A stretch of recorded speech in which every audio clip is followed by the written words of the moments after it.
tu comprennes ce matin, bien-aimé, que Dieu ne sait pas que tu es malade. Est-ce que vous êtes avec moi? Dieu ne te voit pas comme une personne malade. Dieu ne sait pas que tu n'as pas d'argent. Tout ce que Dieu sait, c'est que tu as tout ce dont tu as besoin pour mener une vie épanouie, équilibrée et une vie inspirante. Je vous ai dit vendredi que le monde glorifiera votre Dieu que lorsque vous produirez des preuves, des résultats. Alléluia. Allons encore lire ce livre de Jean. Allons encore lire Jean chapitre 15. Est-ce que quelqu'un a sa Bible ce matin? Dites à votre voisin, le monde glorifiera Dieu que lorsque tu produiras des fruits et des fruits qui demeurent. Alléluia. Le monde ne peut pas célébrer ton Dieu si il ne voit pas les fruits de ta foi. Vous savez, Jacques a dit, la foi sans les œuvres est morte. Si vous portez beaucoup de fruits, c'est ainsi que mon Père sera glorifié et que vous serez mes disciples. Comment est-ce que vous êtes des disciples de Christ? Comment est-ce qu'on sait que vous êtes disciples de Christ lorsque vous commencez à porter des fruits? Ce n'est pas en disant je suis disciple de Christ. Ce n'est pas en venant à l'église. Est-ce que vous êtes avec moi? Ce n'est pas en venant à l'église. Ce n'est pas en disant je suis disciple de Christ. Non, c'est en produisant des fruits, en produisant des résultats. C'est-à-dire, ta foi doit produire des évidences. Une foi sans évidence est morte. Une foi sans évidence est morte.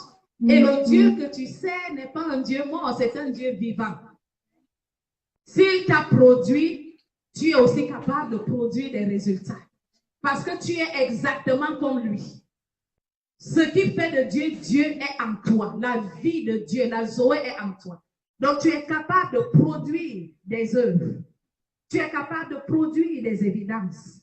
Si quelqu'un est là qui dit Amen. Amen. Alléluia. Et l'homme de Dieu nous a dit, pour produire donc ces évidences, ces résultats, pour que le monde glorifie Dieu, il y a des choses que nous devons faire. Et ce matin, je reviens là-dessus pour que vous puissiez mieux comprendre de quoi il s'agit. Et la première chose qu'il nous a dite, c'était d'opérer par la prophétie. Dis à quoi ton voisin la prophétie. La prophétie est un don que Dieu a donné à l'Église. Dieu a fait. Vous savez, il y a ce qu'on appelle le ministère prophétique et le don de prophétie. Le don de prophétie, tous les chrétiens l'ont.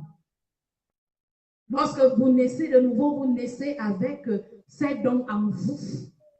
Toutes ces choses sont en vous. Le don de prophétie, tous les chrétiens l'ont et doivent en jouir. Vous savez, tout ce que Dieu nous a donné, c'est pour notre propre bénéfice, c'est pour notre propre bien. Et l'homme de Dieu nous a pris Ézéchiel chapitre 37. Ézéchiel chapitre 37. Là, il y a un exemple palpable d'un prophète, le prophète Ézéchiel qui a prophétisé. Alléluia. Il s'est retrouvé dans la vallée des ossements desséchés. Et pendant qu'il regardait à cette situation, Dieu lui pose la question, fils de l'homme, ces os revivront-ils? C'est la même question qu'il te pose ce matin. J'entends souvent les gens dire à Dieu, Seigneur, fais quelque chose, Seigneur, agis, Seigneur, change ma vie, Seigneur. Non, il se fait trop tard pour que Dieu change quoi que ce soit dans ta vie. Dieu a déjà t'a donné le pouvoir. C'est ce qu'il dit dans Actes chapitre 1, le verset 8. Alléluia. Vous recevrez une puissance et vous serez mes témoins. Oh, j'ai aimé ce que l'homme de Dieu a dit à la conférence. Il dit, vous serez mes témoins. Pas que vous irez témoigner. C'est que lorsqu'on regardera à vos vies, vous serez des témoins vivants de la puissance de Dieu. Est-ce que vous êtes avec moi? Des témoins vivants par votre vie, par votre façon de faire, de parler, par des évidences que vous produisez. Par des évidences que vous produisez. Alors, la situation, c'est-à-dire Ézéchiel s'est retrouvé dans une vallée où il y avait quoi? La mort, où il y avait la sécheresse, où il y avait l'obscurité. Et Dieu lui pose la question, fils de l'homme, ces eaux revivront-ils? Il dit, Seigneur, tu le sais. C'est ce que plusieurs font, ils disent à Dieu, c'est toi qui sais. Seigneur, quand tu voudras, la situation s'y va s'arrêter. Ce problème va se résoudre. Mais il te dit, je t'ai donné le pouvoir. C'est à toi de résoudre ce problème. C'est à toi de changer cette chose que tu n'aimes pas. Dites à votre voisin, tu as le pouvoir. Tu as la capacité de changer cette chose. Arrête de te lamenter. Alléluia. Arrête de te plaindre. Tu as le pouvoir. Ézéchiel dit, Seigneur, tu le sais. D'autres disent, Seigneur, c'est toi qui sais quand est-ce que je me marierai. Seigneur, tu sais quand est-ce que cette situation changera. Seigneur, tu sais quand est-ce que je vivrai enfin en santé. Seigneur, tu sais quand est-ce que je voyagerai, quand est-ce que... Mais comprends-moi ce matin, Dieu t'a donné le pouvoir de décider sur comment les choses doivent se passer dans ta vie. Dis à ton voisin, j'ai le pouvoir de décider, de donner une direction aux événements dans ma vie. Non, tu n'es pas censé rester comme ça et être surpris de ce qui t'arrive. Non. Ce n'est pas normal. Alléluia. Ézéchiel, il lui dit, prophétise. Parle à ces ossements desséchés et dis-leur, ainsi parle l'Éternel. Dieu lui a donné des paroles qu'il devait déclarer sur ces ossements afin qu'ils reviennent à la vie. De la même manière, Dieu t'a donné sa parole. Tu peux l'utiliser pour faire quoi? Ramener la vie là où il y avait la mort. Pour faire quoi? Faire jaillir la lumière là où il y avait les ténèbres. Tu peux utiliser cette même parole pour construire, pour bâtir le genre de vie que tu veux. Cette parole est où? Dans ta bouche. C'est ce que Romains chapitre 10 nous dit. La parole est où? Dans ta bouche. Lisons. Elle est où? Elle est d'abord où? Près de toi. Maintenant, tu dois faire en sorte qu'elle ne soit plus près de toi, mais qu'elle soit où? Dans ta bouche et dans ton cœur. La parole est près de toi, dans ta bouche et dans ton cœur, oui. Oh, c'est la parole de la foi que nous prêchons. La parole doit être dans ta bouche. Vous comprenez donc, bien aimé, pour que vous soyez même sauvés, vous avez besoin de cette parole. C'est pour cette raison qu'on vous dit toujours que vous êtes nés de la parole. Vous êtes nés de la parole. Cette même parole qui vous a fait naître de nouveau. Cette même parole, utilisez-la pour tout ce que vous voulez changer dans vos vies. Pour donner la direction aux événements dans vos vies. La Bible dit que vous êtes nés non de la parole, vous êtes nés non d'une semence corruptible, mais d'une semence incorruptible, de la parole vivante et permanente de Dieu. Cette parole est vivante et permanente. Chaque fois que vous la relâchez sur les circonstances, elles n'ont pas d'autre choix que d'obéir. Oh, ton amen est bien fait. Est-ce que vous êtes avec moi? Cette parole est dans ta bouche. Qu'est-ce que tu fais? Nous avons lu Proverbe 21 dernièrement qui disait quoi? La vie et la mort sont au pouvoir de ta langue. Au pouvoir de ta langue. La vie, donc le type de vie que tu mèneras, dépend largement de quoi? De ta bouche. Dis encore ton voisin. Dis-lui encore ta bouche. Alléluia. Donc tu dois prophétiser. Prophétiser, c'est quoi? C'est annoncer à l'avant les choses qui doivent arriver avant qu'elles n'arrivent. C'est ça, prophétiser. Prophétiser, c'est quoi? C'est aller dans le futur. Est-ce que vous êtes avec moi? Quoi qu'étant dans le présent, tu vas dans le futur et tu ramènes ces choses à se manifester dans le présent. Prophétise sur ces eaux. Les eaux sont secs. Il y a la mort, mais au milieu de cette vallée sombre, la vie peut renaître. Je dis de cette situation, le changement peut naître. Je dis de ce problème, la solution naît au nom de Jésus. Je dis de cette maladie, la santé naît ce matin au nom de Jésus. Je dis de ce manque, yes, l'abondance naît au nom de Jésus. J'ai aimé ce que l'ancien a dit tout à l'heure. Elle est au-dessus de la montagne. Donc là, nous sommes à quelques jours de la rentrée. Comment est-ce que tu vois cette chose? Est-ce que tu regardes à tes poches et tu te dis d'où est-ce que l'argent va venir? N'as-tu pas compris que le Dieu que tu sais, my God, c'est lui qui a créé la terre et tout ce qui existe? Il a créé la terre à partir de quoi? De la parole. Ça veut dire que l'argent se trouve dans la parole. Est-ce que vous êtes avec moi? Comment juste à décréter le montant d'argent que tu veux pour cette vente? Et pendant que tu décrètes, tu prophétises, vois cela. Vous savez, généralement, les gens attendent d'être dans des situations, vous voyez, des situations critiques pour se lever et commencer à déclarer. Non, déclare à l'avance. Anticipe sur les événements. Commence à déclarer à l'avance ce que tu veux voir. Avant même d'entamer l'année scolaire, qu'est-ce que tu dis en tant qu'étudiant? Qu'est-ce que tu dis en tant qu'élève? Comment Néa dit, cette année, c'est mon année. J'ai cet examen, cette année, c'est mon année.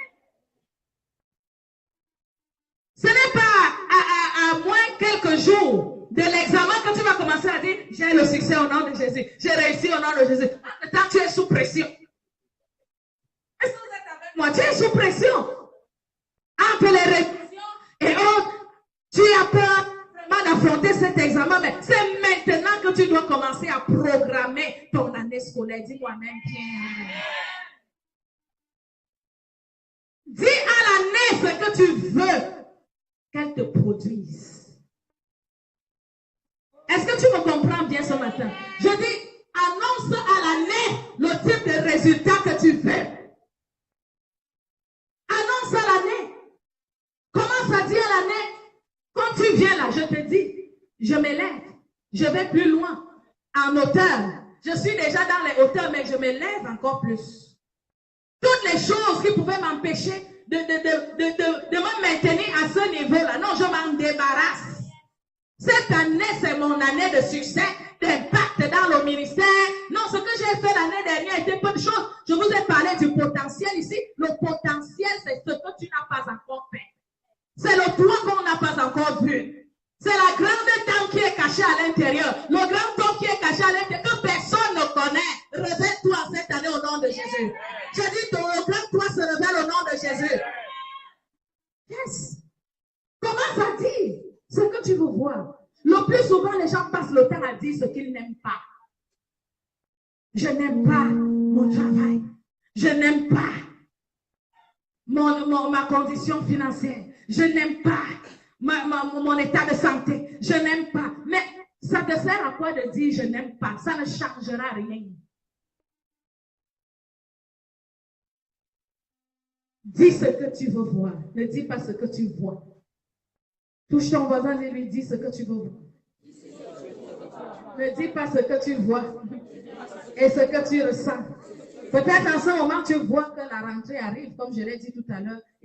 Jean, peut-être en ce moment, tu vois peut-être que ton frère, ta soeur ou ta tante qui paye tes études, qui te dit, cette année, elle ne compte pas sur moi. Peut-être tu vois les impossibilités. Tu vois toutes les personnes qui t'ont peut-être apporté de l'aide hier, tu les vois incapables de le faire en ce moment, mais ne compte pas sur eux. Jérémie chapitre 17 nous dit quoi? Maudit quiconque se confie en un homme.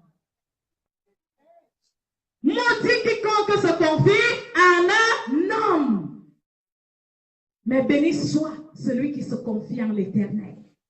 Il est comme cet arbre. Vous voyez, cette parole, je l'aime bien. Parce que lorsque tu pars dans Somme chapitre 1, tu vas aller voir la même chose. On te dit, ah, my God. Lisons le Somme chapitre 1. Lisons le Somme chapitre 1. On lit le verset 2.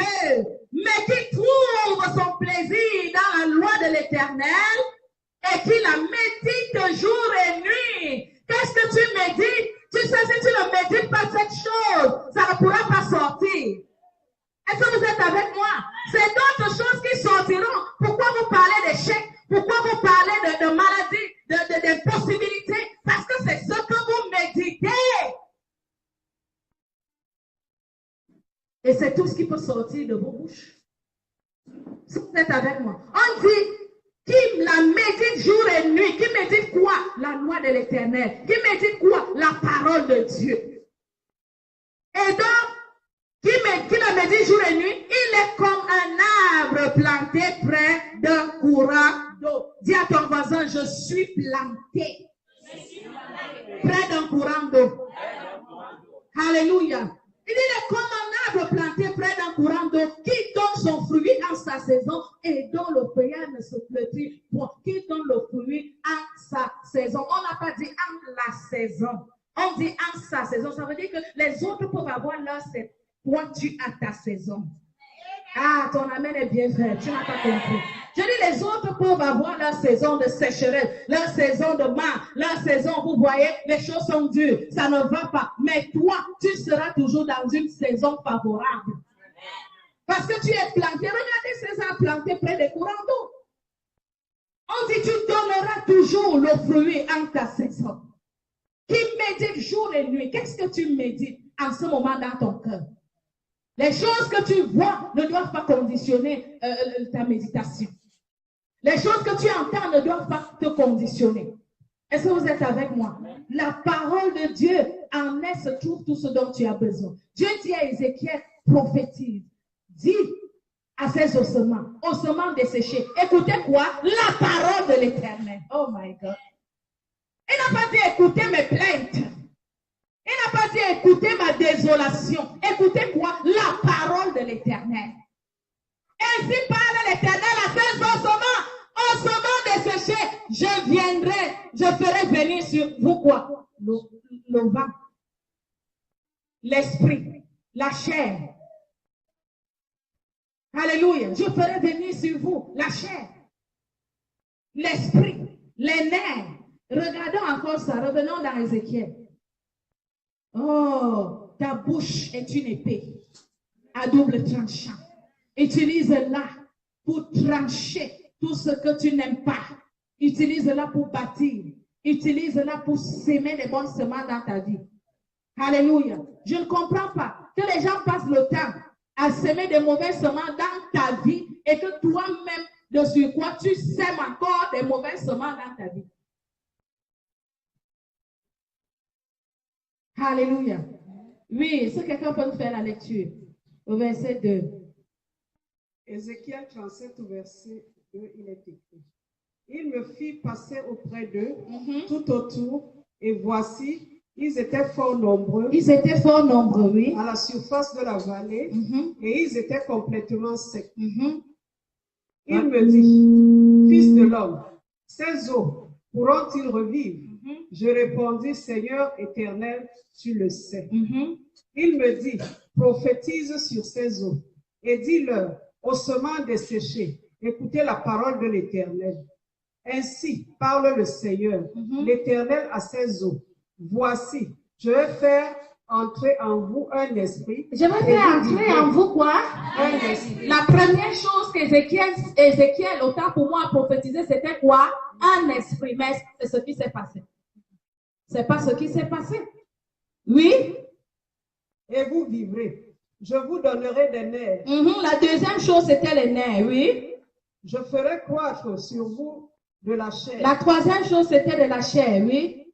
Je vous couvrirai de peau. La quatrième chose, c'était la peau. Je mettrai en vous un esprit et vous vivrez. Alléluia. Il a clôturé avec l'esprit. Voilà, regardons le verset 7. Je prophétisais selon l'ordre que j'avais reçu.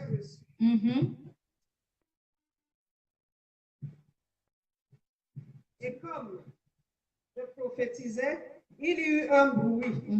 Et voici, il se fit un mouvement et les eaux s'approchèrent les uns des autres. Je regardais et voici, il leur vint des nerfs, la chair crue et la peau les couvrit par-dessus. Est-ce que vous voyez? Quand il a commencé, il a dit, je ferai venir quoi? L'esprit. Ensuite, c'était quoi? Les nerfs, la chair, la peau. Mais, dès le moment où Ézéchiel a commencé à prophétiser, ce n'est pas l'esprit qui est venu en premier. Qu'est-ce qui est venu en premier? Ce sont les nerfs qui sont venus en premier. Qu'est-ce que je voudrais te faire comprendre ce matin? C'est que parfois, tu peux commencer à dire des choses, mais elles ne se passent pas comme tu as dit. Ne t'arrête pas. Est-ce que tu es avec moi? Ne t'arrête pas de parler, ne t'arrête pas de prophétiser parce que tu as l'impression que rien n'est en train de se passer. Continue de parler. Peut-être Ézéchiel pouvait te dire, mais Dieu a dit, je ferai venir l'esprit. Pourquoi l'esprit ne vient pas? Parce que, vous comprenez, Dieu avait vu le résultat final. Je vous ai dit vendredi, avant que Dieu ne te dise quelque chose, il a déjà terminé. Il a déjà fini avec cette chose. L'esprit est venu à la dernière phase, vous voyez, de la restructuration de ses os. C'était la dernière étape. C'est ce que Dieu lui voyait. Il avait déjà fini avec ça. Lorsqu'il dit à Ézéchiel, prophétiser, lui voyait déjà le résultat final. Quand tu prophétises, bien-aimé, tu te catapultes dans ton futur. Rien, c'est-à-dire aucune situation présente, apparente, ne peut te détruire, ne peut te déstabiliser. Parce que la prophétie te permet de maintenir ton focus. De continuer d'avancer. Tu sais exactement où tu vas. Parce que plus tu prophétises, plus tu avances. Plus tu prophétises, plus le chemin se fait. Plus les choses se mettent en place. La Bible dit qu'un grand bruit se fit entendre. Les eaux ont commencé à se rassembler. C'est ce qui se passe. Lorsque tu commences à prophétiser, tous les éléments commencent à se mettre en place. Et parfois tu as l'impression que rien ne se passe. Mais quelque chose est en train de se passer. Et quelqu'un pourrait te dire, quand je regarde à ta vie, je ne vois rien. Ne t'en fais pas. Donne-lui 1 an. Donne-lui 2 ans. Donne-lui 6 mois. Donne-lui 3 mois. Toi, continue de faire ce travail dans le secret. Et très bientôt, la personne viendra dire, ton Dieu est vivant. Tu ne me dis pas amen. Alléluia. Oh, je vois les gens témoignant la gloire de Dieu dans ta vie. Je dis, je vois des témoignages dans ta vie au nom de Jésus. Je dis là où tu étais limité, parce que désormais tu vas utiliser le pouvoir de la prophétie. Bien-aimé, tu te lèves plus haut et tu vas plus loin au nom de Jésus-Christ. Je dis en cette année, tu vas plus loin en impact. Je dis en cette année, les sommes que tu n'as jamais reçues, tu les toucheras. Dis amen bien. Ah! Un bruit se fit entendre. Les choses ont commencé à se mettre en place. Est-ce qu'Ézéchiel s'est arrêté? Il a continué. Il a continué de parler. Bien-aimé, ne ferme pas ta bouche. Je vous ai dit vendredi, qu'importe dans quel état vous vous trouvez, peut-être vous êtes même alité en ce moment. Vous qui me regardez par le net, vous êtes peut-être couché, alité en ce moment. Vous ne pouvez pas bouger vos mains, mais tant que votre bouche peut encore s'ouvrir, déclarez à haute voix, je sortirai de ce lit, marchant avec mes propres pieds. Je vois un futur brillant. Les choses que Dieu a déposées en moi, je ne mourrai pas sans les avoir données au monde. Il y a quelqu'un qui a dit, rassurez-vous, que lorsque vous mourrez vite. Que vous ayez laissé tout ce que Dieu vous a donné au monde. Il y a des cimetières pleins de talents, des films qui ne sont jamais sortis, des chansons qui ne sont jamais des albums. Vous voyez un peu, il y a des cimetières remplis de ces choses. Mais en chacun d'entre vous, Dieu a déposé des choses et nous allons nous rassurer que ces choses-là servent à bâtir le royaume de Dieu. Dis amen bien. Dis à ton voisin, je ne mourrai pas avec ce dépôt en moi. Je vais me rassurer que ces choses, ces dons et talents ont servi au monde. Alléluia. Tu dois te rassurer. Tu dois te rassurer de cela. C'est ça. Prophétise, parle.